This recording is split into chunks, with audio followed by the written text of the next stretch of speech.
5ই ফেব্রুয়ারি 2026, 2026-27 অর্থ দপ্তরে শ্রীমতী চন্দ্রিমা ভট্টাচার্য একটি ভোট অন অ্যাকাউন্টস পেশ করেন এবং সেটা 131 পাতার একটি পুস্তিকা, যার মধ্যে সবকিছু রয়েছে।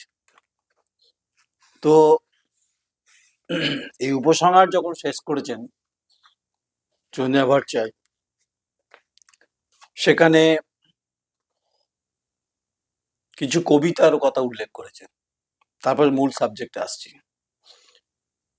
বলছে, স্যার, সমস্ত বাধা দূর করে মনুষ্যত্বের জয়ের কাণ্ডারি মাননীয় মুখ্যমন্ত্রীর আশার আলোকবর্তিকা প্রতিফলিত হয়েছে তারই রচিত কয়েকটি পংক্তিতে। মুখ্যমন্ত্রীর পংক্তি: শতাব্দী পেরিয়ে যায়, চলে যায় পুরানো শতাব্দী, নতুন দিগন্ত কি মারে, চলে আবার শুরু থেকে শেষ অবধি। হংস বলাকা উড়ে যায়, দূরে কালের মরীচিকায়, ভয় কি সবাই চলে যায়, শতাব্দী আসে নতুন আশায়। এসো না নতুন নতুন সাজে, উদাও হয়েও না আকাশ মাঝে, উতলা উত্তরীয় উড়িয়ে দাও, নবদিগন্তের আলো দেখাও। কবিতাটা কি প্রয়োজন ছিল এই ভোট অন অ্যাকাউন্টস এর বাজেটের মুখ্যমন্ত্রীর পংক্তি? নিশ্চয়ই মির্জা গালিবের পংক্তি নয়, যে পংক্তি আমাদের উৎসাহিত করতে পারে। তাই যে ঘোষণা তিনি করেছেন যে এখন মুখ্যমন্ত্রী কবিতা শুনতেই হবে, শাসক দলকে পড়তেই হবে, নাহলে এপাং ওপাং ঝপাং হচ্ছে, নাহলে কিন্তু সমস্যা আছে। তাই যুব সাথী এবং হচ্ছে যে ফর্ম আজ থেকে শুরু হলো, মানে 15 তারিখ থেকে শুরু হয়েছে, 26 তারিখ পর্যন্ত 21 থেকে 40 বছর পর্যন্ত যুবক যুবতী তারা অংশগ্রহণ করতে পারেন। গোটা রাজ্য জুড়ে কখনো সুষ্ঠুভাবে হয়েছে, কখনো মারধর হয়েছে, আক্রান্ত হয়েছে, সরকারি আধিকারিক দলের মধ্যে অন্তর্কলহ হয়েছে, মারামারি হয়েছে, প্রকাশ্যে এসছে। পশ্চিমবঙ্গের এই মুহূর্তে অর্থনৈতিক গতি প্রকৃতির ক্ষেত্রে যে সমস্ত বেকার ছেলেমেয়েরা, যারা মেধাশ্রমের সঙ্গে সংযুক্ত হয়ে যারা বিভিন্নভাবে শিক্ষা ব্যবস্থার বিভিন্ন তারা সিঁড়ি পার করেছেন, যুবক হোক যুবতী হোক, তারা উচ্চশিক্ষায় উন্নততর অবস্থায় পৌঁছে আজকে তাদের এই যুব সাথীর যে লাইনে দাঁড়াতে হয়েছে, তার পরিমাণটা যদি 1,500 টাকা হয়, তাহলে বাংলার ভবিষ্যৎ নিয়ে প্রশ্ন উঠবেই। আসলে এটা যেটা হয়েছে, এটা আমার মতো অবোধগামী, মানে অবোধ, আমরা বুঝি কম, হ্যাঁ, অবোধহীন একজন সাংবাদিক আপনাদের ভাষায় যে আপনারা মিথ্যা প্রচার করছেন শাসক দলের বিরুদ্ধে। আমার খুব স্পেসিফিক প্রশ্ন মাননীয় মুখ্যমন্ত্রী আপনাকে, এই যে যুবসাথী যেটা তৈরি হলো 15 থেকে 26, যেভাবে শিক্ষিত ছেলেমেয়েরা তারা কখনো ঘুগনি বেচছেন, কখনো পাউরুটি বেচছেন, কখনো টোটো চালাচ্ছেন, কখনো জীবন জীবিকা লড়াই রয়েছে, তাদেরকে দিশা দেখানোর ক্ষেত্রে আপনি যুবসাথীর লাইনে দাঁড় করিয়ে দিয়েছেন। একদিকে মায়েদের দাঁড় করিয়েছেন ওই 1,500 টাকা, 1000 থেকে 1,500 টাকা, অন্য সম্প্রদায়ের ক্ষেত্রে 1,700 টাকা। এটা আপনি 2021-এ দিয়েছেন, বলেছেন তার ভোটের রিফ্লেকশন আপনার মধ্যে পড়েছে। আপনি খুব সুচতুরভাবে এই যুব সাথীরা এমন সময় রাখলেন, এটা আপনি যুব সম্প্রদায়কে কাছে টানবার একটা প্রবণতা তৈরি করলেন। তাহলে ডিএ কি অবস্থা? যদি কুণাল ঘোষ বলেছে অন্যান্য রাজ্যে ডিএ নাকি পেনশন নাকি বন্ধ আছে, এই পরিসংখ্যানটা আপনি দেবে তো কুণাল ঘোষ? আপনি কোন কোন রাজ্যে পেনশন বন্ধ আছে? ডিএ মামলার নিষ্পত্তি হয়ে যাওয়ার পরে 4% দান খয়রাতি দিয়ে তিনি চুপ করে গেলেন। পশ্চিমবঙ্গের যে শিল্পের যে ভবিষ্যতের ক্ষেত্রে যে উন্মেষ, নবজাগরণ, যা আমাদের পরম্পরায় শুরু হয়েছিল ডক্টর বিধানচন্দ্র রায়ের আমল থেকে, পণ্ডিত জওহরলাল নেহরু থেকে শুরু করে, তাহলে কিভাবে হুগলি নদীর পাড়ে বিভিন্ন জুট মিল, বিভিন্ন ধরনের হেভি ইন্ডাস্ট্রি, বার্ন স্ট্যান্ডার্ড, এই যে ঘটনাগুলো ঘটলো প্রোডাকশন ক্যাপাসিটির ক্ষেত্রে, এবং দামোদরের পাড় জুড়ে বরাকর থেকে শুরু করে মাইথন থেকে শুরু করে এবং ইভেন রাঁচি, হাজারিবাগ, এই বিস্তীর্ণ যেখানে দামোদর যেখানে যেখানে গেছে প্রায় 7টি-8টি বড় বৃহৎ ইস্পাত এবং তাপ বিদ্যুৎ কারখানা গড়ে উঠেছে। কিন্তু পশ্চিমবঙ্গের যে এই মুহূর্তে যে শিল্পগুলো আছে, রাষ্ট্রায়ত্ত সংস্থা, যেগুলোর ব্যাপারে কোনো মুভমেন্ট না আপনার সরকার করেছে 15 বছর, শুধু কেন্দ্রের শিল্পনীতির দোহাই দিয়ে এইভাবে নির্বাচনের তরি পার হওয়া যায় না। কারণ আপনার কাছে প্রশ্ন ছিল যে সিঙ্গুরের বিকল্প কি করবেন। আপনি 2 ফসলি 3 ফসলি গল্পে আপনি ফেঁসে আছেন, আর ছেলে মেয়েদের বলছেন যে তোমরা ভাতা নাও। আপনি বলুন তো, কোনো MBA কোনো MTech করা ছেলে তারা যদি এখানে ভাতা নিয়েছে, নিশ্চয়ই নেবে। পার ডে 50 টাকা, মানে 30 দিনে 1500 টাকা। 50 টাকায় ডাল ভাত হয় না। 50 টাকায় কি খাবে? 50 টাকায় নিশ্চয়ই বিড়ি সিগারেট খাবে না, এটা বিরোধী দল বলছে। তাহলে এই 1500 টাকাটা দিয়ে আর মায়েদেরকে এই যে 1500 টাকা করা, এটা আপনার ভোটমুখী। অনেকে মনে করছেন, অর্থনীতিবিদরা মনে করছেন, আমরাও মনে করছি, আমি মনে করছি। আপনি যদি এই জায়গাটা না তৈরি করে, যদি আপনি কর্মসংস্থানের প্রশ্নে বিভিন্ন ব্যাংক থেকে, সমবায় ব্যাংক থেকে, বিভিন্ন কৃষি উন্নয়ন সমিতি ব্যাংক থেকে, রাষ্ট্রায়ত্ত ব্যাংক থেকে যদি ছোট ছোট লোন তৈরি করার ব্যবস্থা করতেন সরকারের প্রকল্পের মাধ্যমে, তাহলে তারা অন্তত নিজেরা আর্থিকভাবে আত্মনির্ভর হতে পারত। তাই যুবসাথীর লাইনে যে নাক ফাটাফাটি হয়েছে, রক্ত ঝরেছে, এটা আপনি ভোট ব্যাংকের ভোট ক্যাচার। আপনার দলের নেতা কর্মীরা খুব জোর করে এগুলো দাঁড় করাচ্ছে, অনেকে না গেলেও চমকে দাঁড় করাচ্ছে। অভিযোগ আছে আমার কাছে। সারা বাংলায় 294টি যে নির্বাচন কেন্দ্র আছে, প্রতিটি ব্লক, প্রতিটি শহর, প্রতিটি গ্রামাঞ্চল, প্রতিটি রাজপথ, জনপথ, সর্বত্রই হচ্ছে এই নীল সাদা রঙের প্যান্ডেল করে এটা তৈরি হয়েছে। আর প্রশাসনের যারা দায়িত্বে আছেন তারা নীরব, নির্বিকার, কিছু করার নেই। প্রশ্ন হচ্ছে স্বাধীনতার এত বছর পর, 39 বছর, এরা 34 বছর বামফ্রন্ট ক্ষমতা থাকার পর, আপনার 15 বছর, এতগুলো বছর অর্থনৈতিকভাবে যে গতি প্রকৃতির কথা বলা হচ্ছিল, সেটা সত্যি কি আমাদের গায়ে গতরে সমৃদ্ধি করেছে? এই দুঃখ আমাদের নেই? সিঙ্গুরের ইন্ডাস্ট্রি কেন হলো না? সিঙ্গুরের ইন্ডাস্ট্রির জন্য আপনার মুভমেন্ট, আপনি যে বলেছিলেন 2 ফসলি জমি ফিরিয়ে দেবেন, আর কিছু মনোরঞ্জন মালিকের ঘটনা ঘটেছে দর্দনাক, এটাকে ঈশ্বরের রাজকুমার ভুলে তারা, তার পরিবার, তার ছেলেমেয়েরা তাদের চলে গেছে। কিন্তু এই বৃহৎ শিল্পের যে সর্বনাশা নীতি এবং সর্বনাশা আন্দোলন, যার একসময় বিজেপি আপনার মঞ্চে হাজির হয়েছিলেন, আজকে প্রশ্নগুলো যুবরা করছে। শুধুমাত্র আপনি পলিটিক্যাল বেনিফিটের জন্য পশ্চিমবঙ্গের সিঙ্গুরকে আপনি পলিটিক্যাল ইস্যু করে একটা বৃহত্তর একটা শিল্পের সম্ভাবনা নষ্ট করেছেন, এটা অনেকেই বলছেন। আপনি প্রধানমন্ত্রী চলে যাওয়ার পরে ওখানে দাঁড়িয়ে বেশ কিছু ঘোষণা করলেন, কিন্তু সিঙ্গুর কি করবেন উত্তর দিলেন না। তাই যুবসাথীর লাইনে দাঁড় করিয়ে MTech, MPhil, PhD করা ছেলেমেয়েরা এবং আরো কিছু নিম্নস্তরে পড়াশোনা করা ছেলেমেয়েরা, যাদের বয়স পেরিয়ে যাচ্ছে, যারা SSC-তে চাকরি যাদের বাতিল হয়েছে, অনেকে বলছে SSC-তে ঠিকমতো পরীক্ষা হচ্ছে না, পরীক্ষা হচ্ছে 2 বছর পর, যাদের মেধা রয়েছে তারা কেউ ঘুগনি বেচতে পারবেন না, তারা কেউ চপ ভাজতে পারবেন না। আপনি চপ ভাজার কথা বলেছেন। ভারতবর্ষে অন্যান্য কোন রাজ্যে আপনি তো যান বিভিন্ন জায়গাতে, আপনি তো দীর্ঘদিনের সাংসদ ছিলেন, রাজ্যের 15 বছরের মুখ্যমন্ত্রী। কোন রাজ্যের মুখ্যমন্ত্রী, প্রশাসনিক প্রধান বলেছে যুব সম্প্রদায়কে যে আপনারা আদিবাসী সম্প্রদায়, জনজাতি, উপজাতিকে যে চাকরি নেই, ঘুগনি বেচুন, চানাচুর বেচুন? এটা কোনো সাবস্টিটিউট হতে পারে না।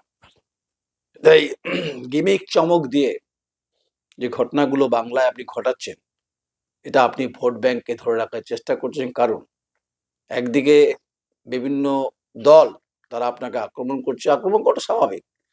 কারণ যদি কোনো ছেলে মেয়ে তার কনভেন্ট থেকে ম্যানেজমেন্ট পড়িয়ে যদি লক্ষ লক্ষ টাকা খরচা হয়, স্বাভাবিকভাবে ১,৫০০ টাকা লাইনে দাঁড়াবে না। যারা যাদের বোধ আছে, বোধগম্য আছে, কিন্তু তৃণমূলের যারা কর্মী সমর্থক আছে তারা বলছে দারুণ হচ্ছে মাস্টার স্ট্রোক। দেখুন, কখনো কখনো মাস্টার স্ট্রোক আবার হিট স্ট্রোকে না পরিণত হয়ে যায়, মানে যত সূর্যের তেজ বাড়বে হিট স্ট্রোক হয়ে যেতে পারে। এই সস্তা রাজনীতি, বস্তা পচা নীতি, এই যুব সমাজকে লাইনে দাঁড় করিয়ে দেওয়া, ডিমনিটাইজেশন মনে আছে আপনার? আপনি তো আন্দোলন করেছিলেন, অভিষেক বন্দ্যোপাধ্যায় আন্দোলন করেছিলেন, সেখানে বলেছিলেন নরেন্দ্র মোদী, আমি কিন্তু প্রধানমন্ত্রীর কথা বলছি না, যে ওখানে টাকার ২,০০০ টাকা বাতিল করা, ছেঁড়া নোট রাখা যাবে না, ১,০০০ টাকা নোট বাতিল করা, এগুলোর ব্যাপারে আপনার বিভিন্ন ধরনের স্টেটমেন্ট দিয়েছেন। কিন্তু যদি আপনাদের পাল্টা প্রশ্ন করা হয়, এই যুব সাথীর ঘটনা কতটা ভাবে ছেলে মেয়েদেরকে উদ্বুদ্ধ করবে? তারা যদি কম্পিটিটিভ পরীক্ষায় বসতে চায়, ট্রেনের ভাড়া কত, দূরপাল্লা যাবে কি করে? আপনাকে যারা খুশি করে সংবাদ মাধ্যম, আপনার দূর পর্যন্ত যারা পৌঁছে যায়, আমি তাদের মতো নই। আমি সামান্য মাত্র, আমার মনে হয়েছে যে পশ্চিমবঙ্গে যে বিভিন্ন ক্ষেত্রে যে উন্নয়নের কথা বলছেন তা সত্যি ঠিকঠাক প্রাইভেট পাবলিক পার্টনারশিপ পিপিপি মডেলের সফল ব্যবহারের মাধ্যমে ৬১টি সিটি স্ক্যান, ২০টি এমআরএস, ৭৭টি ডায়ালিসিস ইউনিট তৈরি করেছেন, ডিজিটাল এক্সরে করেছেন। এসব দেখছিলাম আমি পুরোটা, আমার পুরোটা পড়া হয়েছে, ইকোনমিক সার্ভেটা পড়া হয়েছে। তো এই যে বিভিন্নভাবে যে ছেলেমেয়েরা কারিগরি শিক্ষা প্রতিষ্ঠান দক্ষতায় তারা উন্নত হয়েছেন, তারা কি পেলেন? যারা উচ্চশিক্ষায় সমতা বজায় রেখে গুণগত মান তারা বজায় রেখেছেন, তারা কি পেলেন? রাজ্য সরকার বেসরকারি সংস্থার সহযোগিতায় উচ্চশিক্ষা উন্নতি করেছেন, তাহলে ভিন রাজ্যে চলে যাচ্ছে কেন? তারা যুবসাথী নিয়ে তারা কি করবেন? আসলে কি জানেন তো, গোটা ভারতবর্ষের যে এই মুহূর্তে যে অর্থনৈতিক যে প্যারামিটার, সেখানে মানুষের গড় আয় কিভাবে তৈরি হচ্ছে সেটা আপনি ভালো বুঝতে পারছেন। কিন্তু আমার রাজ্যে অন্তত গড় আয় আনুপাতিক হার বাড়ছে না। রাজস্ব আদায়ের ক্ষেত্রে যতই আপনি আপনি আমি দেখছিলাম আপনার এখানে তালিকাতে, আপনি এবারে ১৭,৫৮,৮৯৪.১৪ টাকা আপনি বাজেট ভোট অন অ্যাকাউন্টস পেশ করেছেন। রাজস্ব খাতে আদায় হয়েছে আপনার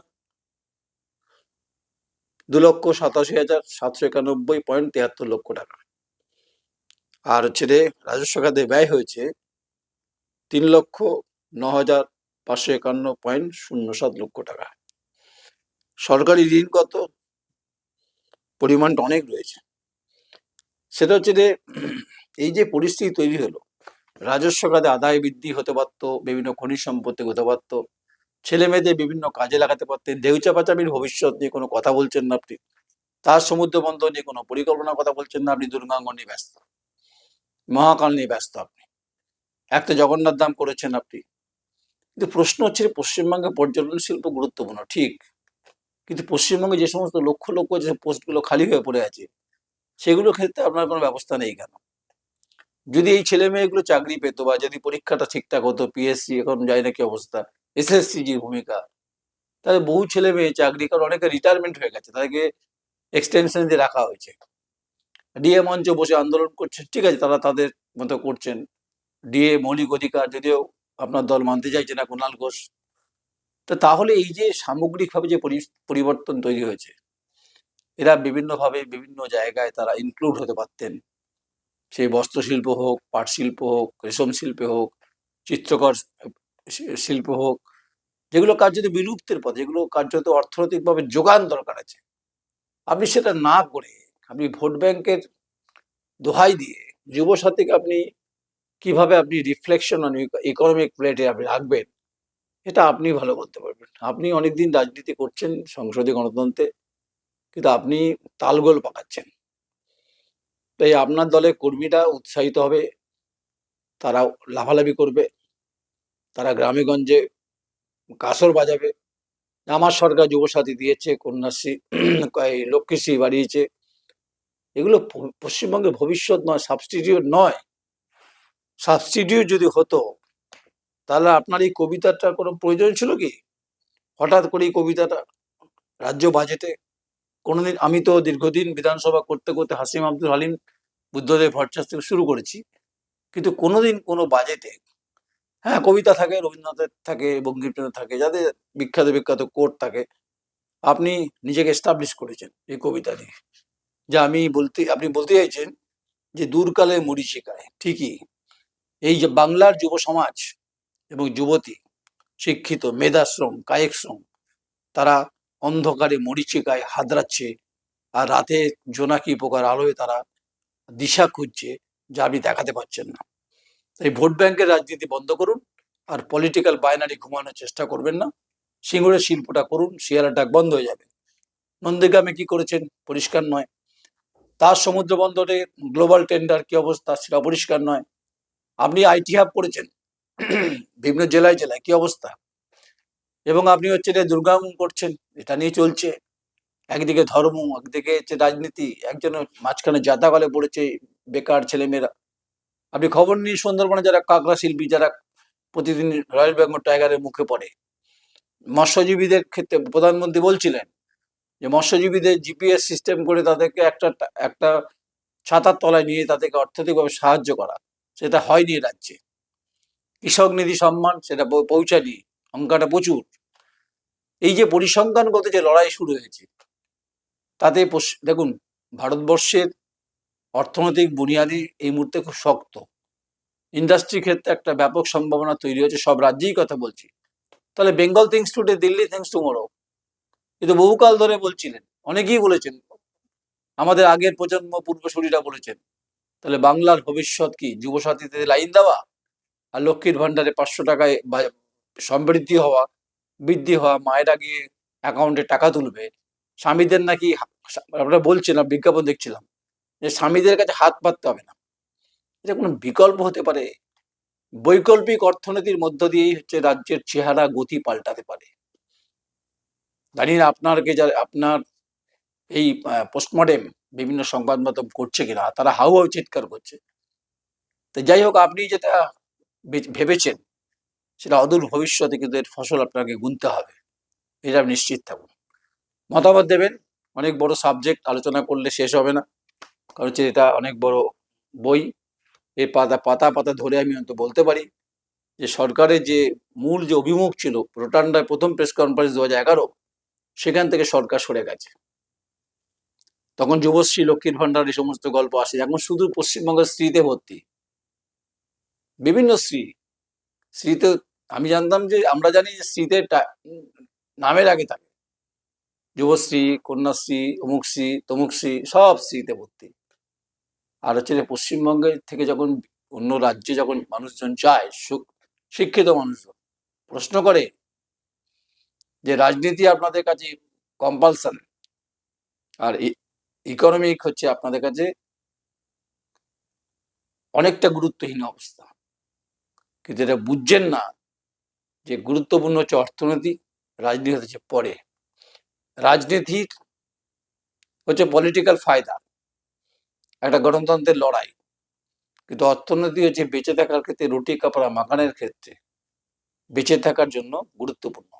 তাই যুবসাথীর এই কণ্টকময় লাইনে দাঁড় করিয়ে মারধর শুরু হয়েছে। এসএসসি ছেলেমেয়েদের তো মারধর হয়েছে জেলের মুটকি ধরে। আপনি ভুলে গেছেন কলকাতায় যে আন্দোলন হয়েছিল জুনিয়র ডাক্তারদের, না এনআরএসে, সেখানে আপনাকে হাজির হতে হয়েছিল। আপনি ভুলে গেছেন অভয় ঘটনা, আপনাকে বাধ্য হতে হয়েছিল হাতে পেন্সিল নিয়ে কথা বলতে। তাই এমন একটা পরিস্থিতি তৈরি হচ্ছে যুব সমাজের কাছে।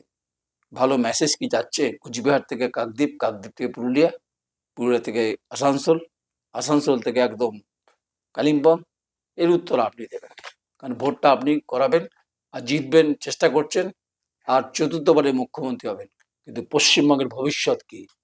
ওই লাইনে দাঁড় করিয়ে ছেড়ে 1500 টাকা যুব প্রকল্পে, যুবসাথী আর মায়েদের লক্ষ্মীর ভান্ডার, এটাই যদি ভবিষ্যৎ হয়, তাহলে বলতে হবে পশ্চিমবঙ্গের দিশাহীন অবস্থা তৈরি হয়েছে।